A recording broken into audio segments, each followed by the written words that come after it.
Hi. I'm very happy to introduce our next speaker, Dobrosława Gogłoza. She is CEO of international animal protection organization Anima International, and she's also the co-founder and the first president of Polish animal protection organization Otwarte Klatki, or Open Cages. Dobrusia has been advising numerous organizations in the region on strategy, campaigning, volunteer management and development, using skills honed over 10 years of working in both the animal rights movement and also women's rights movement. And in her talk, Dobrusia will share Anima International's approach to creating a strong team, investing in people, and finally creating future leaders.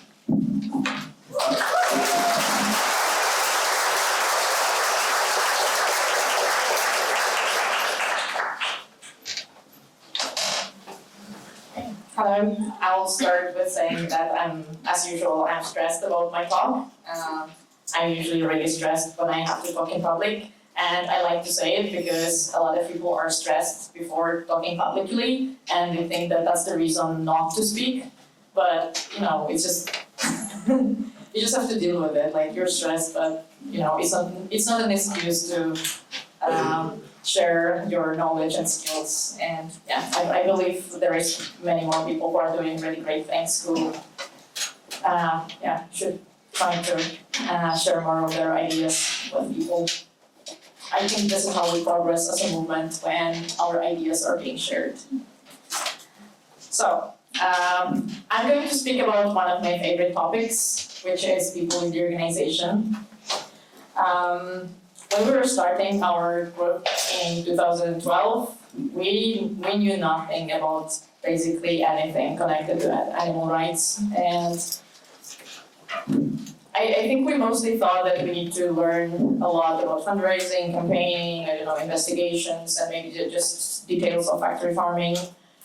But today, I really believe that if you want to run a good organization, the most important area for you is to actually learn a lot about how to deal with people. This is the hardest part of running a successful NGO. And I can't say that we never made mistakes. We made like tons and tons of them. But it's definitely the hardest part of running the organization, and probably everybody who has ever led any project, team, or an organization would agree with me. So I would like to share a few things about what we do. I'm actually very happy about some solutions that we found. I think it's far from being perfect, and that's why we are constantly working on improving ourselves. But I want to share a bit of our thinking, and maybe encourage you to try some of our solutions. So I think we should invest in people.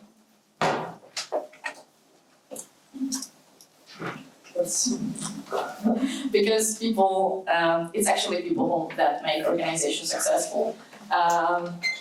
We can have a lot of money and a lot of our resources, but we won't do much with it without the talent and the energy that activists bring to organizations. So that's our volunteer team from last year in Poland. We were able to gradually grow the number of volunteers and employees in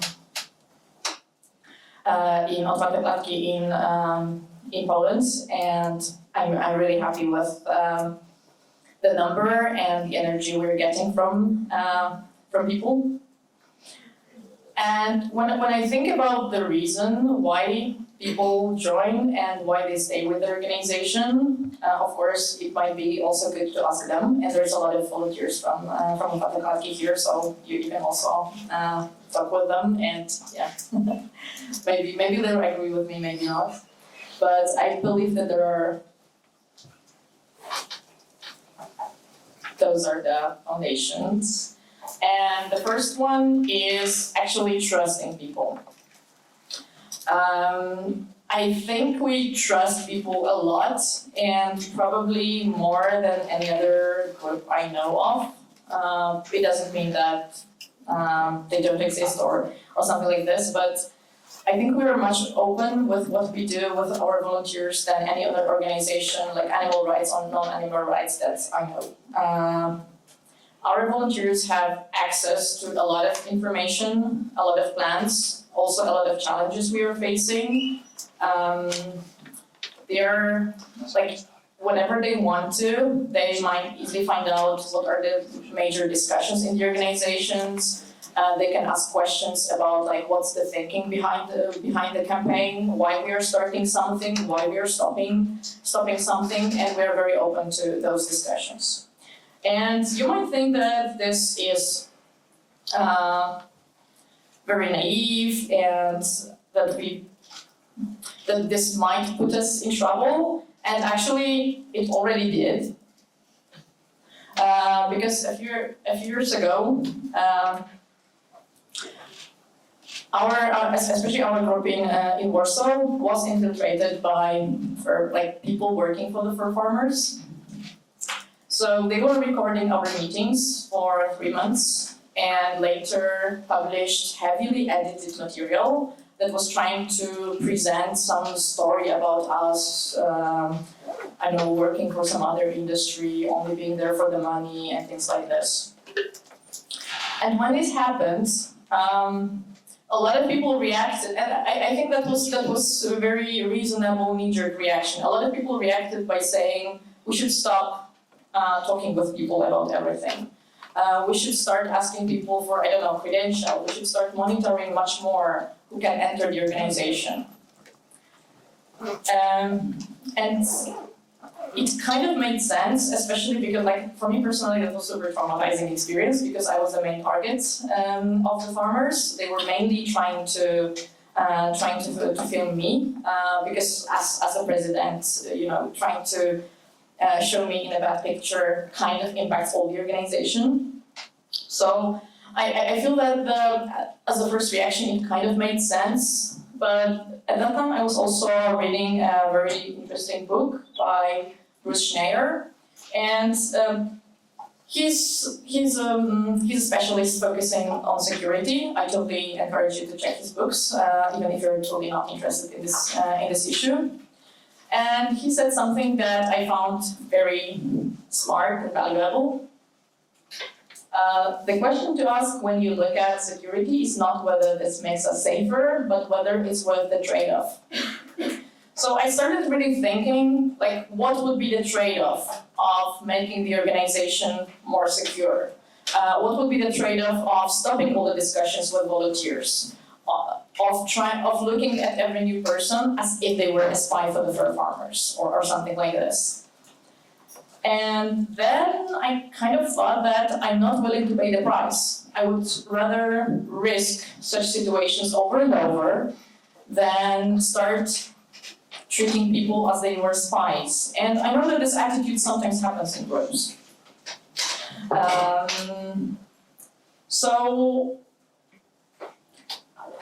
Thinking more about the trade-offs, I feel that if we stop discussing ideas with people, we would actually become an organization that's much less innovative, that has much less new and good ideas, because good ideas are not only a product of leadership.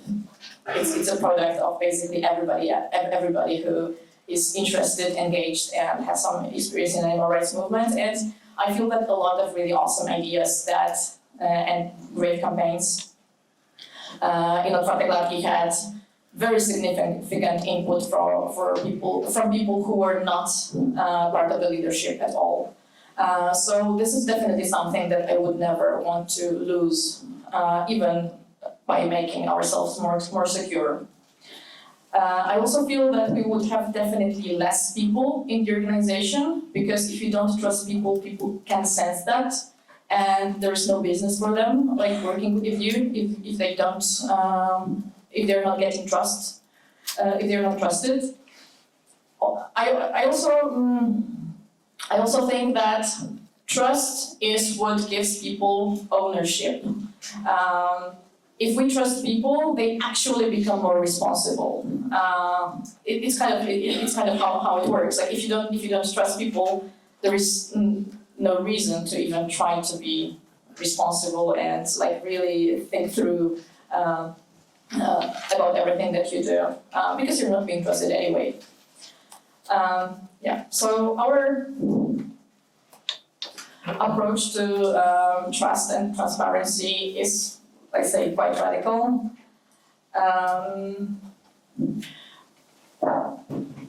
We are also very open to learning from mistakes and trying to encourage people to try new things. We're not afraid that if someone does something and we find out it actually doesn't work or it's kind of stupid, then it will be like the final day of the organization or something like this. We are not afraid of looking stupid. Because I feel that if you're always playing it safe, it's almost impossible for you to really be innovative. So you sometimes probably unless it would cost like huge amounts of money or had a very high risk of putting us all in jail, I'm very happy if volunteers, employees, or anybody connected to the organization has new ideas, tries new ideas. This is how we can actually find new approaches. And a lot of projects that turned out to be successful are projects that I thought are totally stupid when I heard about them for the first time. So I think that's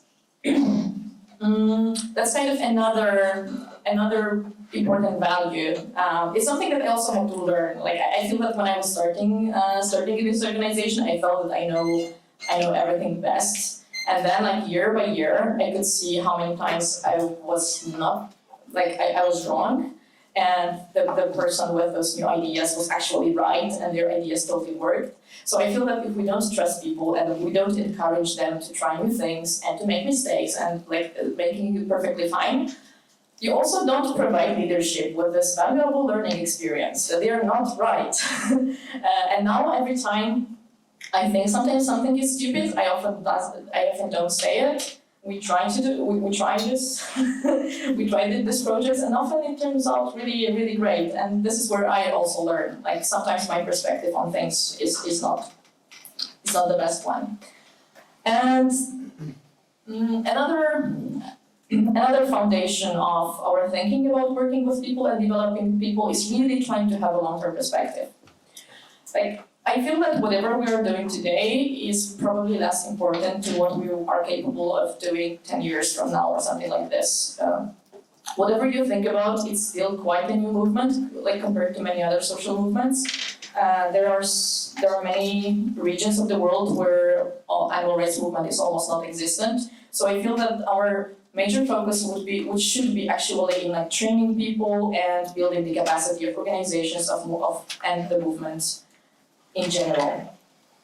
And I feel that if you have this mindset, it means that if there's a journalist calling your organization and asking for an interview, maybe it actually makes sense to push the most junior employee to give an interview, because this is how they build up skills. And in the end, we want hundreds of people to be able to deliver good talks, to be able to write articles, to be even recognized by the media as experts. Not one or two people per country. And that's why we are also very focused on pushing both volunteers and employees. We actually try to think about them as activists,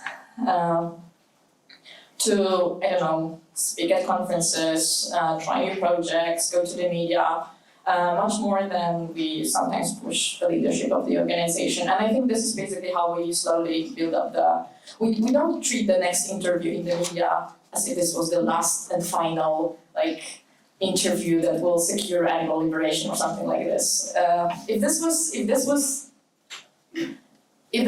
was that important, we would probably get the most experienced person we have. But most of them, I feel, are more preparing us kind of for the future. So a few words about what exactly you're trying to do in practice. So we basically try to start investing in people as soon as they start being part of the organization. In Poland, you cannot join Otwarte Klatki without some initial training. It's usually very basic. But then we try to provide people with a lot of different ideas, but also I feel there's a lot of peer pressure in Otwarte Klatki in developing yourself. I feel that here a lot of people will agree with me. So we have channels on Slack that are about books or podcasts that you could check to learn more about animal rights. We have our own list of books you should that you should read as an activist. We have internal webinars. We really push people to go to contests like this. That's why there's a lot of people with our t-shirts here. We organize trainings for local groups. We organize trainings for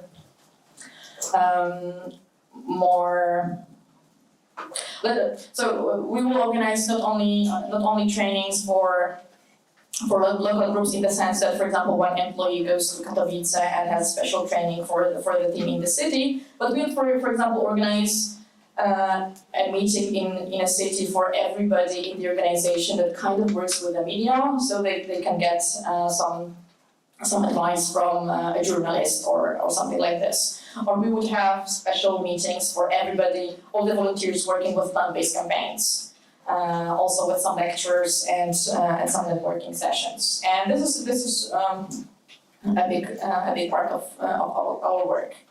How it kind of works in practice for us in the long run is that whenever we want to hire a new person, we found out that when we accept CVs from the outside, like resumes from the outside, our volunteers tend to always end up being at the top after the tests and samples of work. Usually because they have been working on this area, for example, for 3 years and already participated in a lot of trainings. So when we hire some of the people, they're basically ready to start their work on the next day. So we find it not only very helpful for our daily work, but also when we start hiring new people. I also generally think that if our volunteers left the organization to go to other organizations, I'm still very happy that we invested in them. Because in the end, we will not win alone.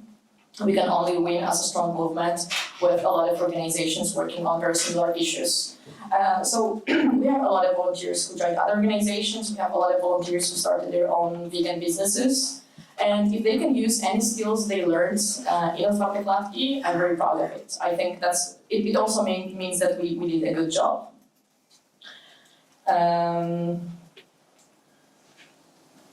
Yeah, that's an example of meeting we had this year with our plant-based team. So some people just met in Łódź and discussed ideas for plant-based campaigns together, and it resulted in a launch of probably the biggest plant-based campaign, outdoor campaign we had in Poland. Another thing that we try to do is we kind of use this idea of funneling people inside the organization. So when you join, you will constantly be bombarded with new ideas and requests on we need a coordinator for fundraising event in 2 weeks, or we need someone who can take over this project or help coordinating the campaign. So if you want to start doing something, you will have a lot of ideas and actually a lot of requests.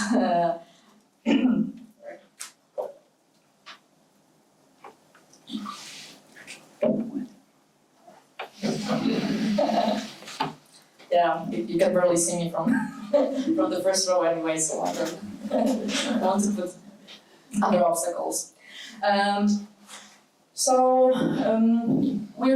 We're basically not trying to have a lot of volunteers for just leafleting. Like I think leafleting is wonderful from time to time, but we're trying to get as much out of people as we only can. So if you're good at leafleting, which means that you're a good communicator, maybe you can coordinate media work in the city, because if you can talk to the passerbys, you can also talk to the journalists.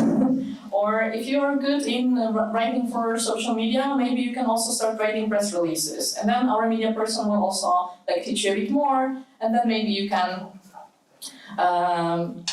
even start coordinating some media work or something like this. It usually starts locally, so we have 2 local coordinators. But we will also have, for example, a local fundraising coordinator, and there's a lot of coordinating jobs in the organization all the time, which always gives you an opportunity to step up. And then, for example, when we are looking for a national coordinator, we are usually choosing from local coordinators of a project. And this is also how we sometimes end up actually hiring people. So they first become a local coordinator of the project, and then a national coordinator of the project. And then if they actually want to work in an NGO, we usually hire them.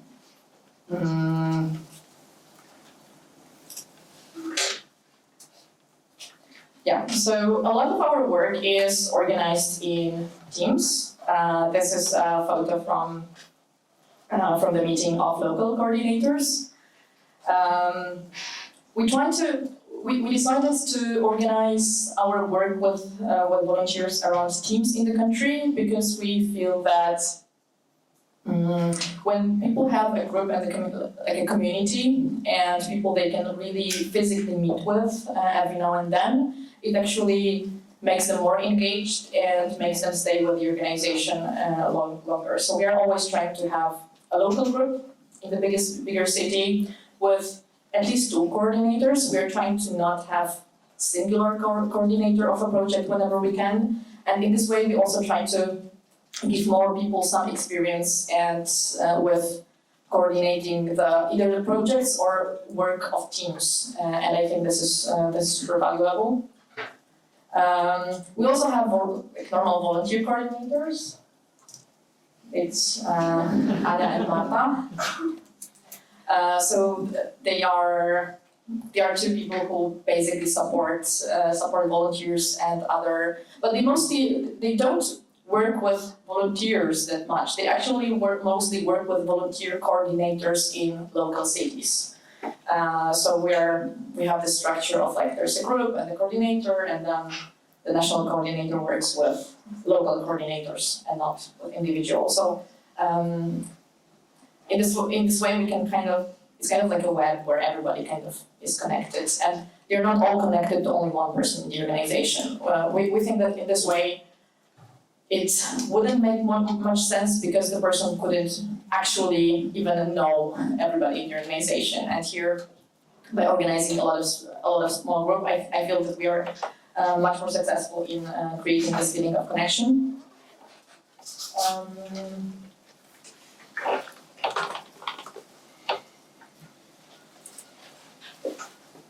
I thought I want to say something more about it, but maybe I will remember later and just add. So another thing that's very important in our practical work is that we actually treat volunteers in a very similar way that we would treat employees. Like if someone does not deliver, we would ask this person to leave the organization, because we feel that it's not a numbers game. We don't want as many volunteers as we can get on Slack. We only care about people who actually do the work. And there's a lot of great people who actually want to help animals and want to become more active. So we only care about keeping them in the organization. If people are not active, we usually tell them that they probably don't have enough time to focus on animal rights work, and it's probably not the best, or it's not the best moment in their life to be the part of the organization. We are always happy for them to come back, but we usually ask them to leave. I feel that it also creates the kind of a peer pressure to be active and engaged.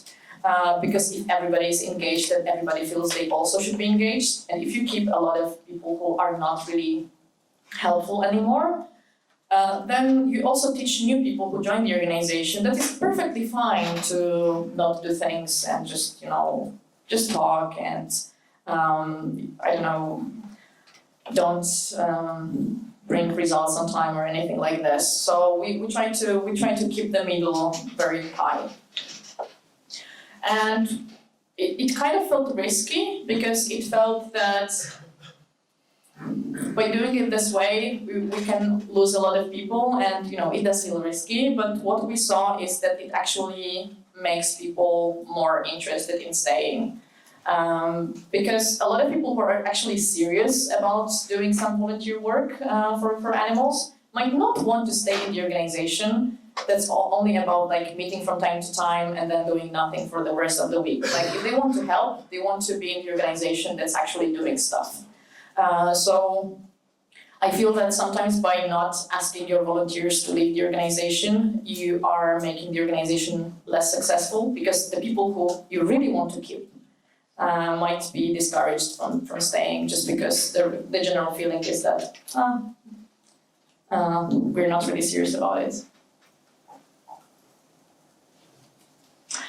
Another important thing that I feel I learned is that you really have to realize that leadership comes in many forms. So I think that if you have a group of people and you only have 15 minutes, speaking in the group, you would usually be able to say who might be a good leader, and you would often be very wrong, because the person you would choose would be usually a guy and very extroverted one. So this is something that we have, this is the association we usually have with leader, like someone who talks a lot and immediately is in the center of attention in the group or something like this. And I actually think it's a very bad image of a leader and something that's actually very destructive for teams. When I say that we try to develop leadership skills in our volunteers or employees, I feel that a lot of people are actually capable of at least improving in this area, and a lot of really fantastic coordinators or leaders that I met are absolutely not extroverted men. In a way, I think that a lot, if you're, it's often only after some time that you might notice people who might actually be very good in working with people. And I also feel that people who are very effective group leaders often try to be a bit in the back, and I think that's really good, because this is how you also make the rest of your team grow. So if you ever face this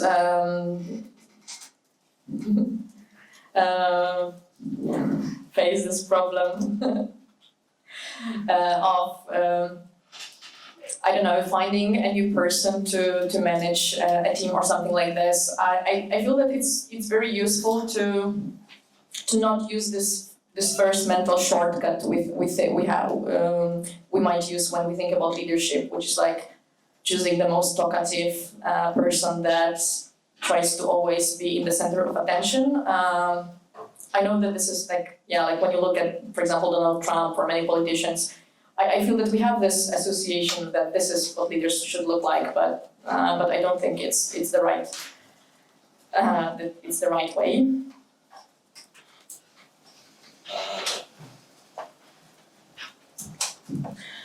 And another area we are also kind of focusing on is we actually give a lot of agency to employees. So it's connected with volunteers a bit less this time. But at the same time, since everybody's free and encouraged to make mistakes and start their own projects, volunteers also have a lot of agency. But when we hire people, we generally give them very rough job descriptions. And we also try to make sure that they understand where the organization is. So what really matters to us, what are the main challenges ahead of us in the future, what are the goals for different campaigns. And then we ask them to create their own plans. So our employees actually make the plans for their next months. We only plan for three months in advance, and they generally do it themselves. Sometimes we might help them in the very beginning, but the goal is that they are actually planning their own work. That's where we're always heading. And I find this aspect also very important in developing people to become leaders. I will quote one book. It's quite a long quote, and I'm not going to read it for you because then I'll have to turn my head and I'm not able to speak to the microphone anymore. And the quote is quite long, so I'll just give you a while. It comes from a book about objectives and key results. But I think it doesn't matter about what methodology you use for setting up goals. I think what matters is the mindset you have about setting up goals. And this is what really resonated with me.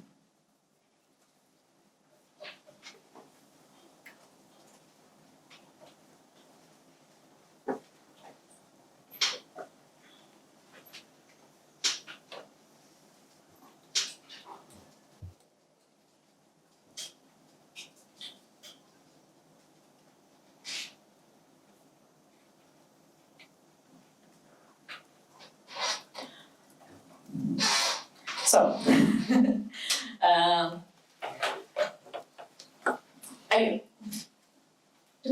to kind of sum up, I feel that what we are mostly trying to achieve as an organization or leadership of the organization is to try to get as many good people as we can to the organization, to quickly get rid of the bad ones, usually when they are still volunteers. And then we actually give people a lot of trust and a lot of freedom in choosing the tasks they are working on, in approaching the campaigns, in finding solutions to problems. And I think this is, I was really struggling for a long time with, thinking what's my job as a CEO in the organization where people are actually mostly deciding for themselves.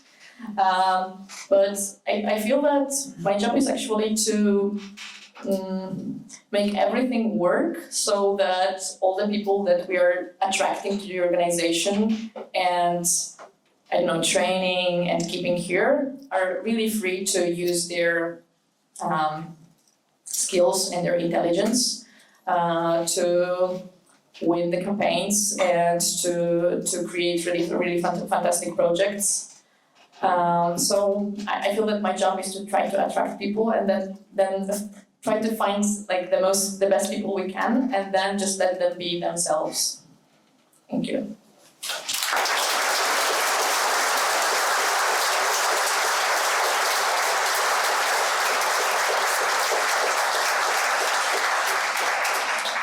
Thank you so much for the talk. And are there any questions? Just raise your hand and I will get to you with the mic.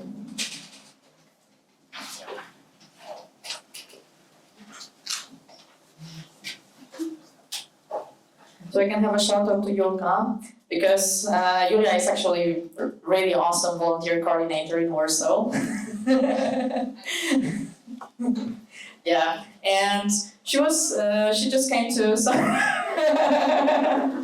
to some volunteer meeting, and she didn't even want to be a coordinator. We just asked her if she can do this job, and she reluctantly agreed. And then we just found out that she's absolutely awesome in it. So she's just like another proof to my idea that it's not about the loudest person in the room, it's about the best person in the room.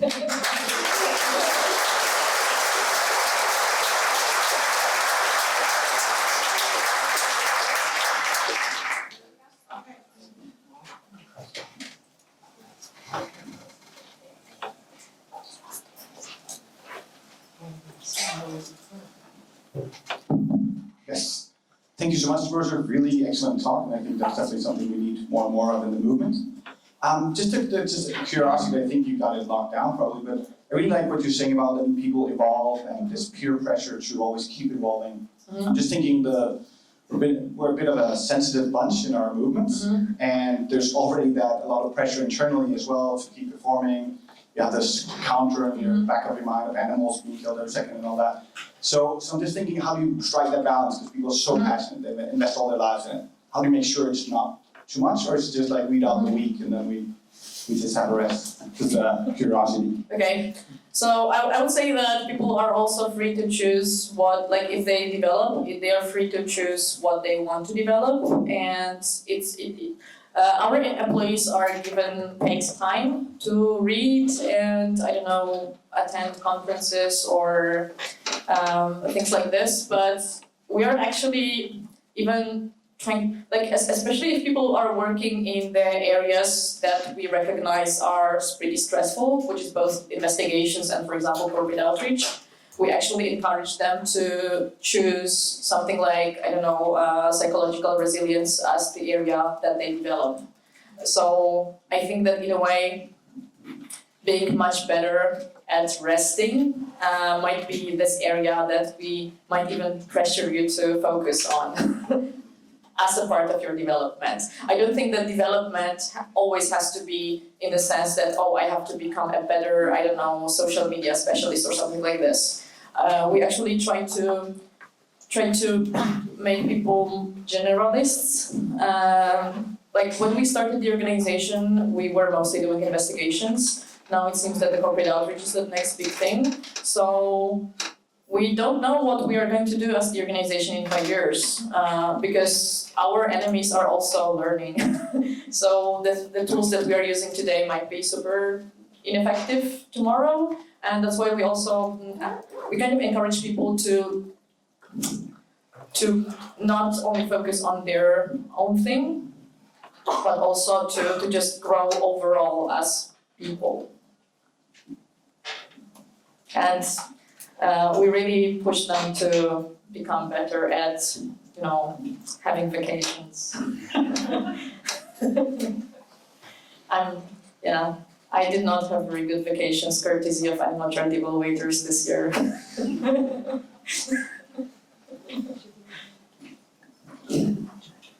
Are there any other questions? If no, then thank you, Dobrosława. Okay. With local groups, you said that, like, Anya is the one that talks mainly with the local coordinators, but with every local group, people are interconnected. It's not just one person they're connected with.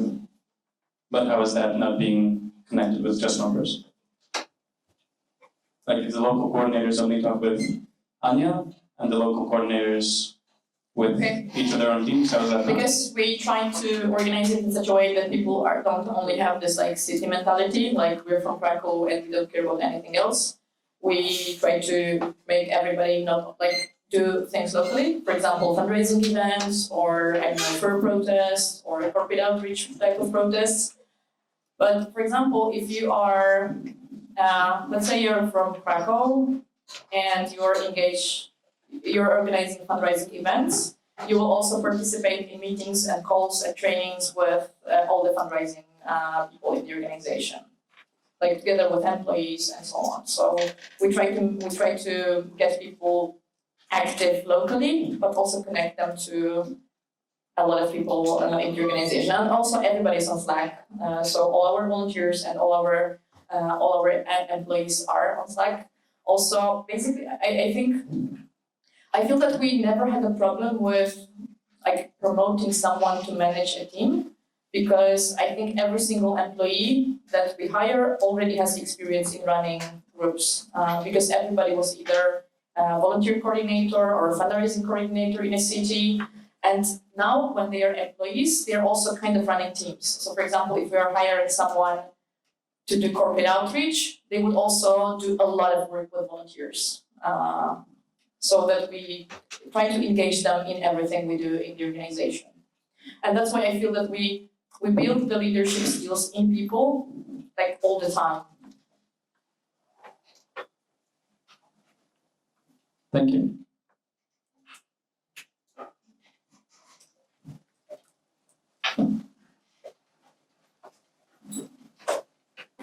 Yeah, thank you for a great talk.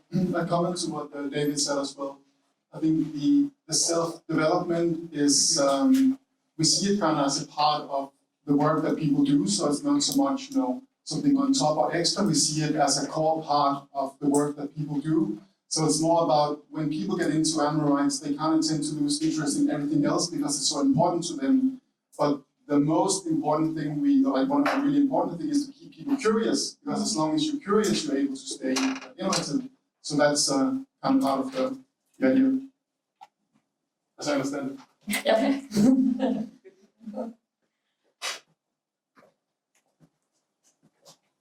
So I hope you're enjoying the conference. If you missed this, there's an awesome garden at the roof of this building. So if you ever need a break and you want to spend some time in nature, as much nature as you can get in Warsaw, there's a really awesome garden at the top. Yeah, so thank you and see you outside.